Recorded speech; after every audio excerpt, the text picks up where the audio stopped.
Bu topraklara kaçmak için değil, fethetmek için geldik. Arkamızda deniz, önümüzde düşman. Dönüş yok, teslimiyet yok. Gemiler yandı. Çünkü zaferden başka yol bırakılmadı. Bu adım yalnız bir sefer değil, ümmet için yazılan bir hükümdür. Ben Tarık bin Ziyad. Tarık, gemileri yakan Fatih. Yakında. Herkese merhaba. Bugün sizlerle adı Endülüs'ün kapılarına kazınmış, Avrupa tarihinin seyrini değiştirmiş efsanevi bir komutanı konuşacağız. Tarık bin Ziyad. Kölelikten ordu komutanlığına uzanan bu sıra dışı hikaye, yalnızca büyük fetihleri değil, zaferin ardından gelen yalnızlığı ve kırılmayı da içinde barındırıyor. Uzun yıllardır ekrana taşınması beklenen Tarık bin Ziyad projesi, hem epik savaş sahneleri hem de güçlü dramatik yönüyle büyük bir film ya da mini dizi potansiyeli taşıyor. Peki bu proje neden bu kadar merak ediliyor? Neden şimdi gündemde ve neden doğru isimle büyük bir etki yaratabilir? Gelin birlikte yakından bakalım.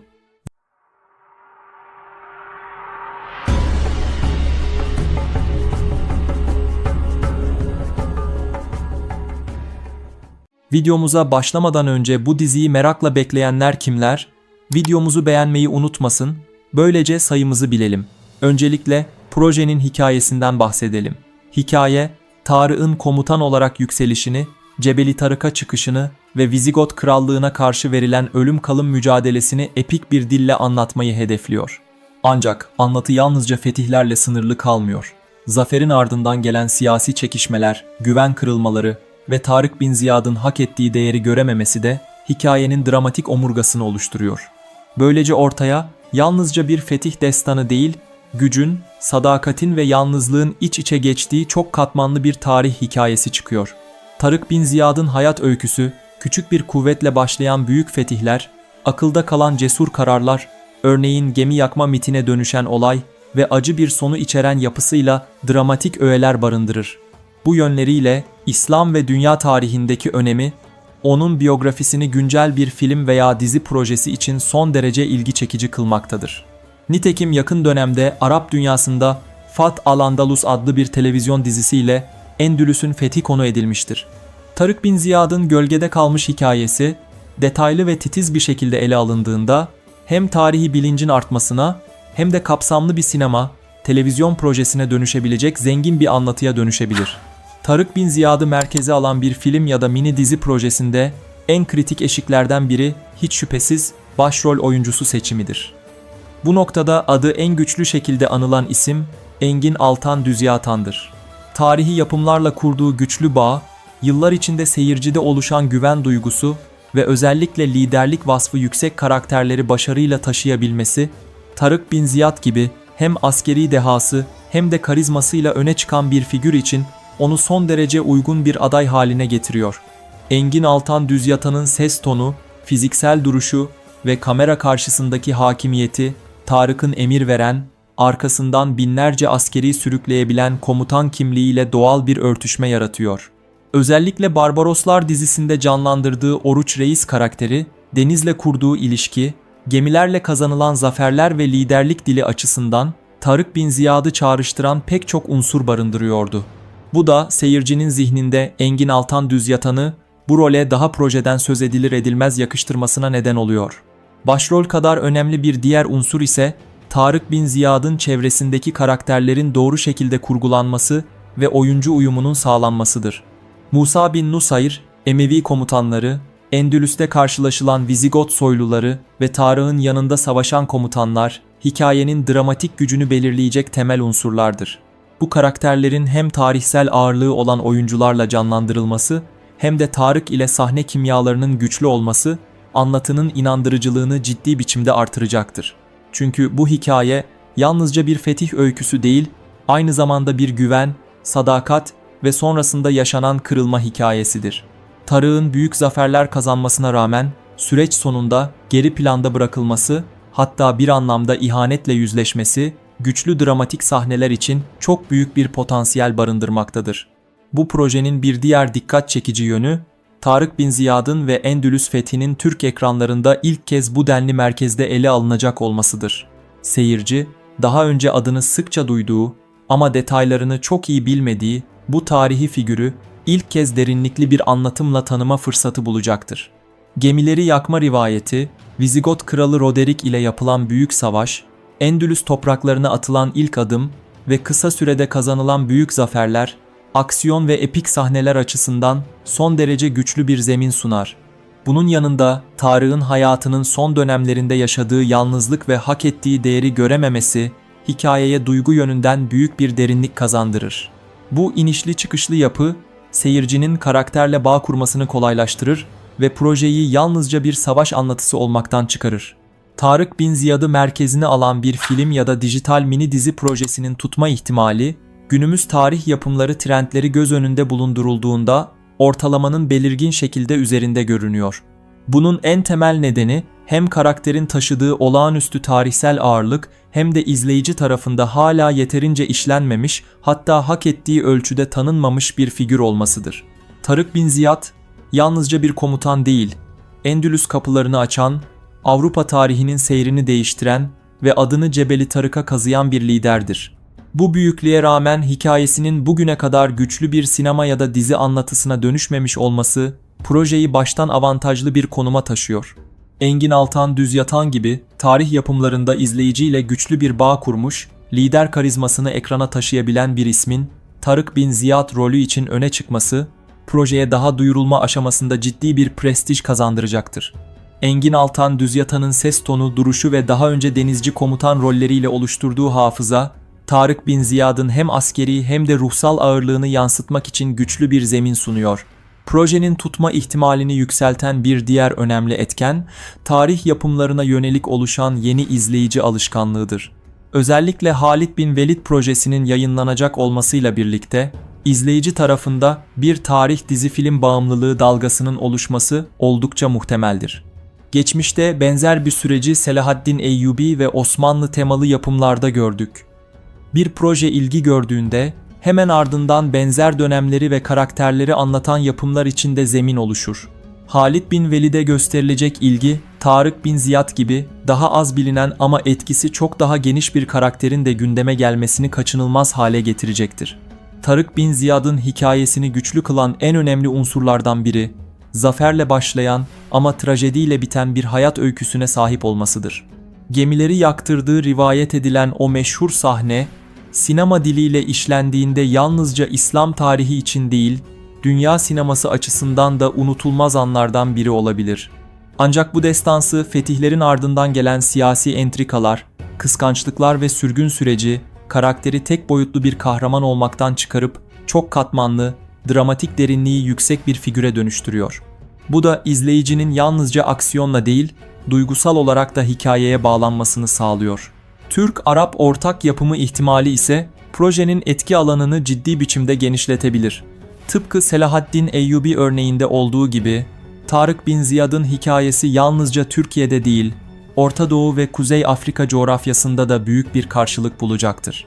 Hatta Endülüs teması sayesinde Avrupa'da dahi ilgi uyandırma potansiyeline sahiptir. Bu da projenin yalnızca yerel bir iş olmaktan çıkıp uluslararası bir tarih yapımına dönüşme ihtimalini güçlendiriyor. Zamanlama açısından bakıldığında birkaç yıllık titiz bir hazırlık sürecinin ardından 2027-2028 aralığı Tarık Bin Ziyad projesi için oldukça ideal bir yayın dönemi olarak öne çıkıyor. Bu süre zarfında hem senaryonun tarihsel hassasiyetle işlenmesi hem de prodüksiyon kalitesinin yukarı çekilmesi mümkün olacaktır. Üstelik projenin daha yayınlanmadan bile merak uyandırması, sosyal medyada tartışılması ve izleyicinin neden hala yapılmadı sorusunu sorması yapımcılar açısından önemli bir motivasyon kaynağıdır. Sonuç olarak Tarık Bin Ziyad'ı konu alan bir film ya da mini dizi projesinin tutma ihtimalinin ortalamanın belirgin biçimde üzerinde olduğu söylenebilir.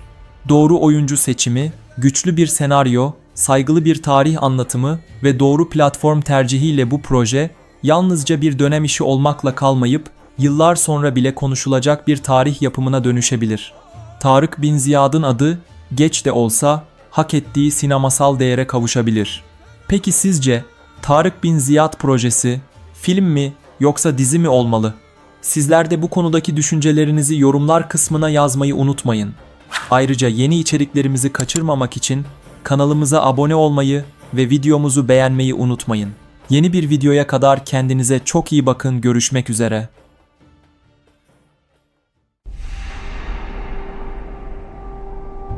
O, İslam'ın askeri, en büyük kumandanı, Efendimizin yoldaşı, o Allah'ın kılıcı. Ben Halid bin Velid. Yeni dizi Halit, Allah'ın Kılıcı yakında TRT 1'de. Herkese merhaba. Türk televizyonlarında uzun süredir beklenen büyük bir tarihi yapım yeniden gündemde. Halit, Allah'ın Kılıcı adıyla hazırlıkları süren proje, İslam tarihinin en efsanevi komutanlarından biri olan Halid bin Velid'in destansı yaşamını ekrana taşımaya hazırlanıyor. Yapımın arkasında Uyanış, Büyük Selçuklu ve Alparslan gibi dev prodüksiyonlarla tanınan Emre Konuk bulunuyor. Başrol için ilk etapta farklı isimlerle görüşülse de son olarak Burak Özçivit'in Halid bin Velid rolü için projeye sıcak baktığı biliniyor. Başlangıçta sinema filmi olarak planlanan yapımın son dönemde gelen haberlerle birlikte dizi formatına dönüştürülmesi gündeme geldi. Eğer planlandığı şekilde hayata geçerse dizi sadece İslam'ın fetih dönemini değil, Halid bin Velid'in inanç, strateji ve sadakatle örülü yolculuğunu da anlatacak.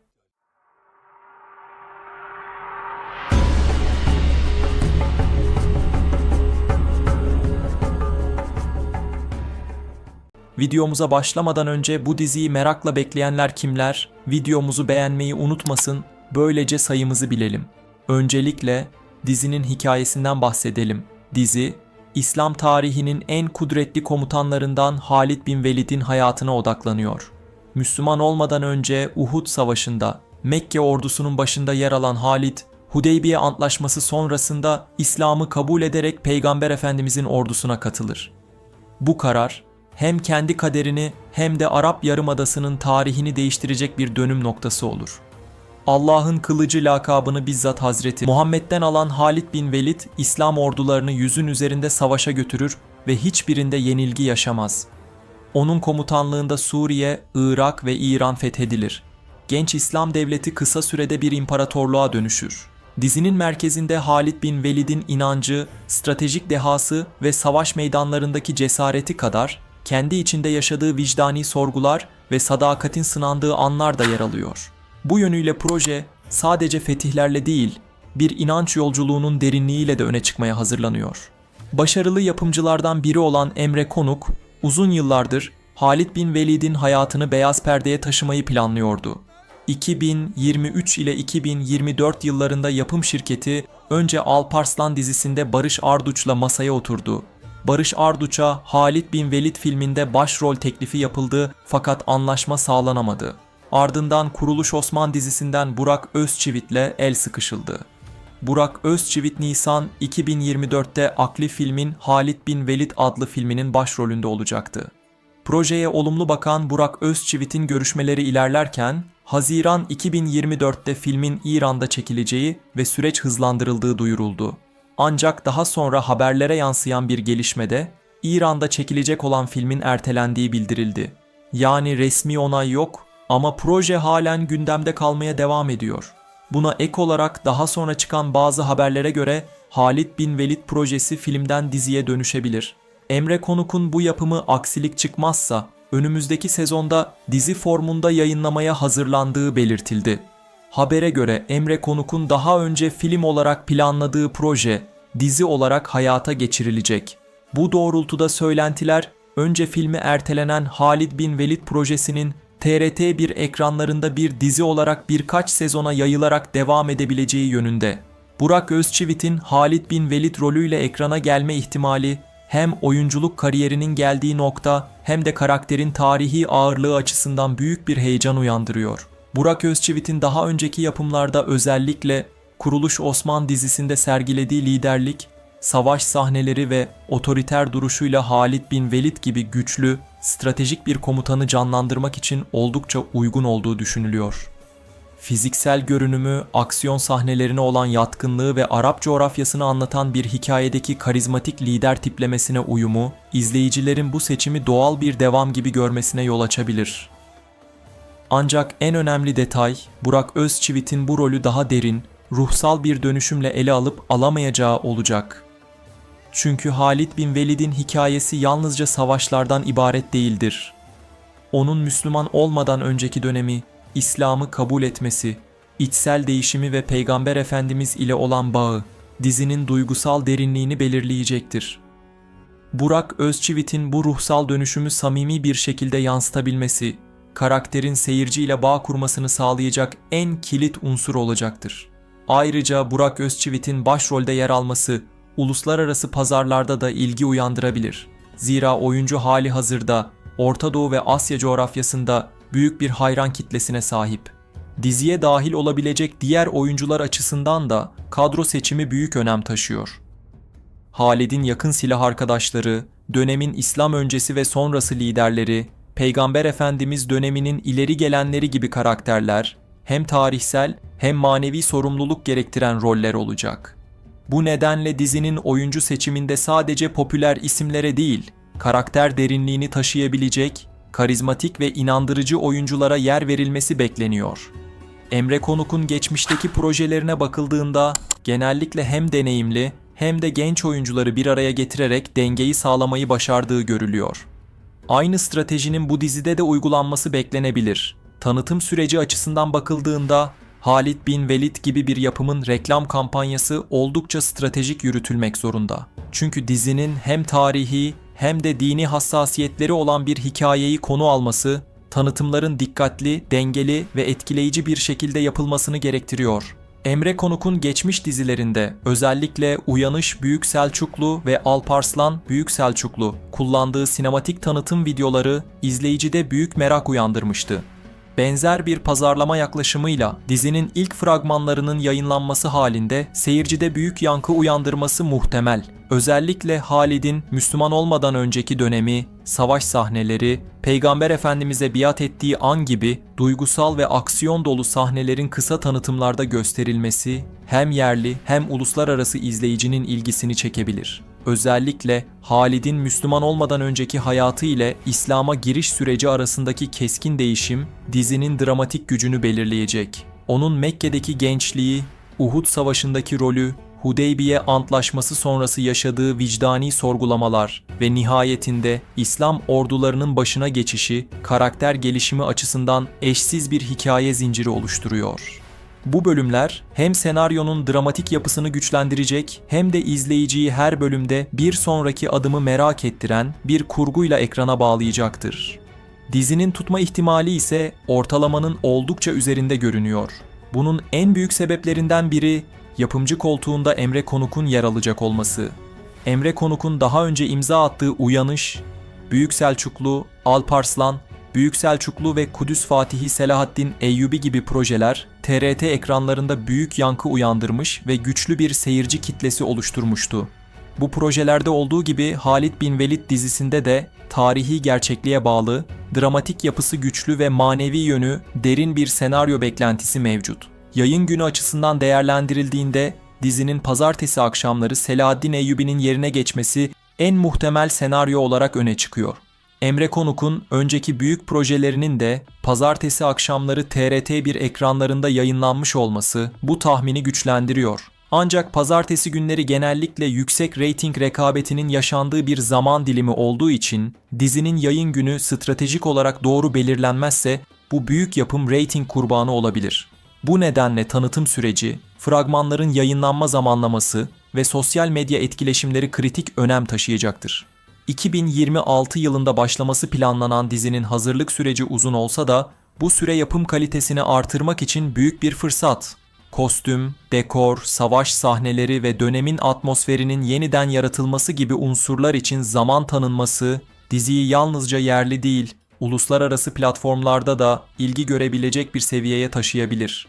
Sonuç olarak Halid bin Velid dizisi henüz yayınlanmadan büyük bir merak uyandırmış durumda. Gerek Burak Özçivit'in potansiyel performansı, gerekse yapımcı Emre Konuk'un deneyimi sayesinde dizinin tutma ihtimali ortalamanın oldukça üzerinde görünüyor.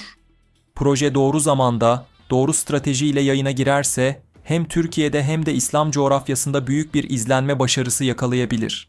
Bu da Halid bin Velid'in hikayesini ekranlarda efsanevi bir destana dönüştürme potansiyelini fazlasıyla taşıyor.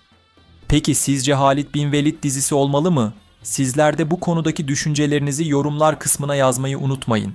Ayrıca yeni içeriklerimizi kaçırmamak için kanalımıza abone olmayı ve videomuzu beğenmeyi unutmayın. Yeni bir videoya kadar kendinize çok iyi bakın. Görüşmek üzere.